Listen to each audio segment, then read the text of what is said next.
Do you know why the astronauts going to moon have to wear a special suit?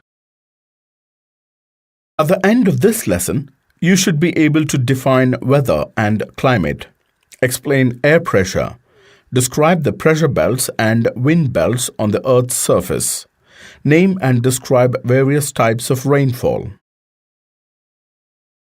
Is it going to rain today? No, it will be bright and sunny today. The sky is clear. It should not rain today, but it is very hot. It may rain by evening. What are they talking about? They are talking about the hour-to-hour and day-to-day condition of the atmosphere, which can be termed as weather.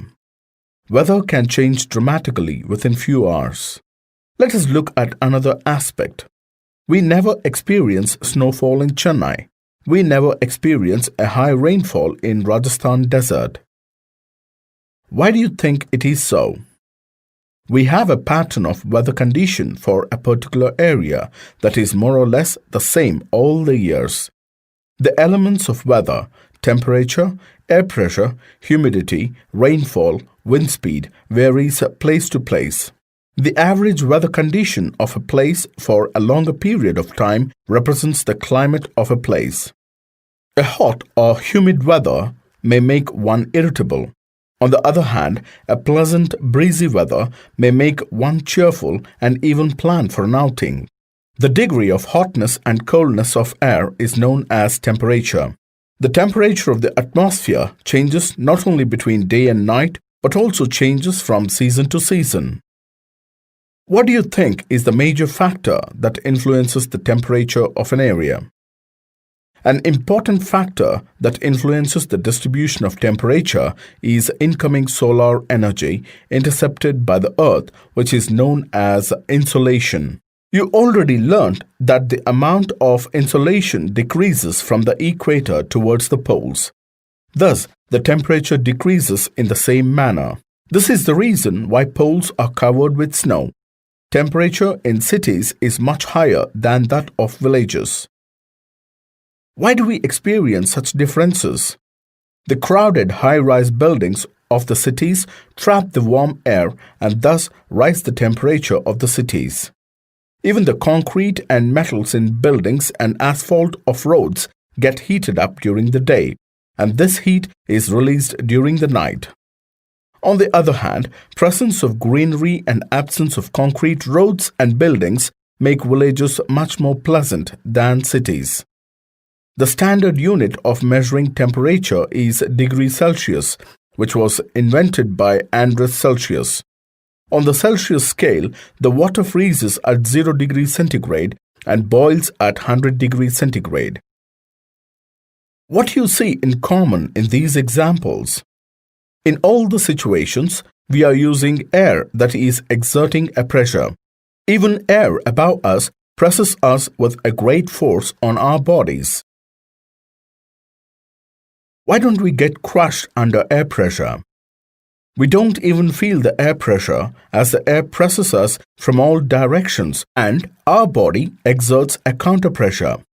Thus, air pressure is defined as the pressure exerted by the weight of air on the Earth's surface. The air pressure is highest at sea level and decreases with height. As we move up to the upper layers of atmosphere, the pressure falls rapidly.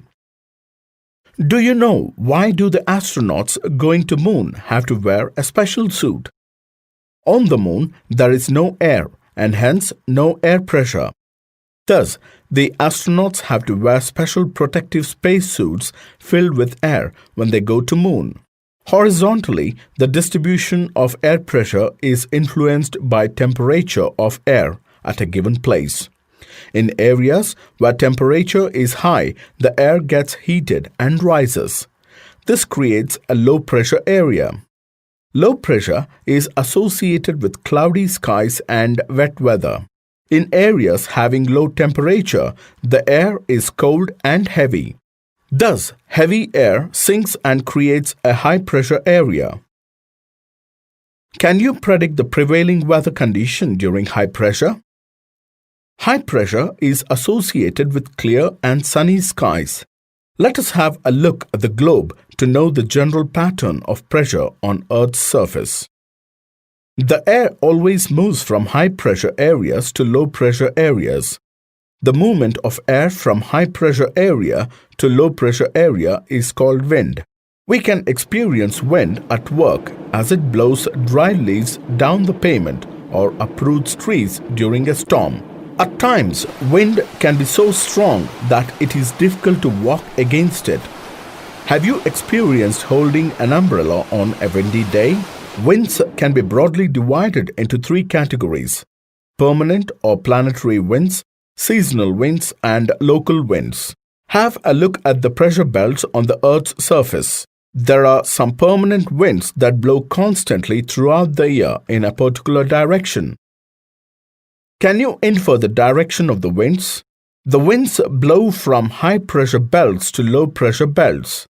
The trade winds, westerlies and easterlies, are the permanent winds. Some winds change their direction in different seasons. These are known as seasonal winds. Can you give an example for the same?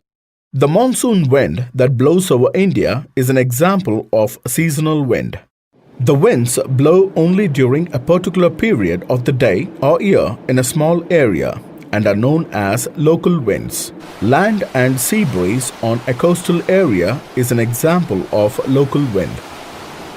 Can you name any other local wind? Recall the hot and dry local wind that blows in the northern plains of India. This is known as Lu. Let us look at another element of weather, moisture. During rainy days, clothes take longer to dry and sweat from our body does not evaporate easily. Why do you think it is so? During rainy days, the moisture content in the atmosphere is very high and unable to hold some more moisture easily from the wet clothes or from our body. We all know that water evaporates from land and different water bodies. It becomes water vapor. The moisture in the air at any time is known as humidity. When the air is full of water vapor, we call it a humid day. As the air gets warmer, its capacity to hold the water vapor increases, and so it becomes more and more humid, making the environment uncomfortable. Jet planes flying in the sky leave a white trail behind them. How does this white trail occur? The moisture from the engines condenses as the jet planes fly. We see trails of this condensed moisture for some time when there is no air movement to disturb it. The same way, when the water vapor rises, it starts cooling. The water vapor condenses, causing formation of droplets of water. Clouds are just masses of such water droplets. When these droplets of water become too heavy to float in air, then they come down as precipitation. Precipitation that comes down to the earth in liquid form is called rain. Other forms of precipitation are snow, sleet, and hail. On the basis of mechanism, there are three types of rainfall: convectional rainfall, the orographic rainfall, and the cyclonic rainfall. Convectional rainfall occurs when warm air rises up and gets condensed. Orographic rainfall occurs when warm, moist air rises up due to the presence of relief features such as mountains on its way. Cyclonic rain occurs due to the meeting of warm and cold air masses. Rainfall is very important for the survival of plants and animals. It brings fresh water to the Earth's surface. Less rainfall may cause water scarcity or drought, and more rainfall may cause flood situation. Plants play an important role in maintaining the level of rainfall. Thus, plants should be protected that help in preserving water.